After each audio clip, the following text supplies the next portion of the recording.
how big of an influence was Dave Wilson to this dog world?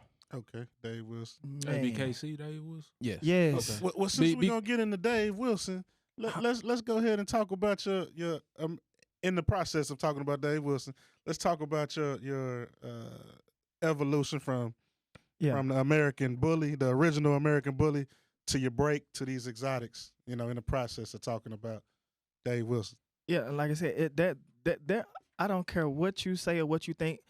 There is no bully community without Dave Wilson. I don't care what you feel about him, how you feel about him, what you heard about him. Do your history, do your research on Dave Wilson, man. Yeah. Dave Wilson is a legend, a pioneer. Even though he does not associate have exotic, but everything you doing, as I'm speaking more to the younger guys out there that don't know anything, who don't even know who Dave Wilson is.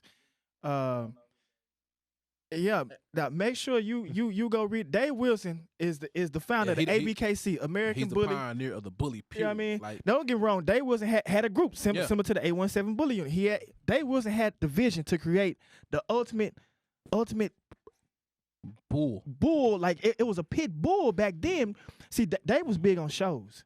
Yeah, Dave used to get kicked out of shows because the style of dog he would bring the roughnecks to the shows. Mm-hmm. You know what I mean? So AKC, his dog was registered AKC back then. Yeah. He got kicked out of the AKC, or let me correct myself. Either he left the AKC or he was removed from AKC. But I think he chose to leave the AKC back then based on his dogs was too was gritty at the time. You know what I'm saying? Too gritty. So look, could we say Dave Wilson had exotics? Nah, it was the first not the exotics we know today. Yeah, he got the first gene. Exotics compared to what a pit bull was back then. Yes, he's the exotic king. He's the exotic king in a sense. The American. I was trying to see where we. Yeah. Okay. He was breeding staffies. He was the first one to breed staffies, bro. Like to bring out that gene, that phenotype, that genotype to cross them dogs. You know what I'm saying? Because every dog, man. Can I slide in real quick? So did he create the standard for what exotics are today, or these exotics? Not for a day, but he did create the exotic because he went from a traditional game bred pit bull to American Bully. Yeah, mm-hmm. He made so at once. What does it take to wait a minute? Think about this, y'all. What does it take to go from a 30 to 40 pound dog to go to 100-pound dog with head, bone, and mass? Yep. You gotta hit some sauce to it. No, you do. I don't care what you say. Got to it. You got to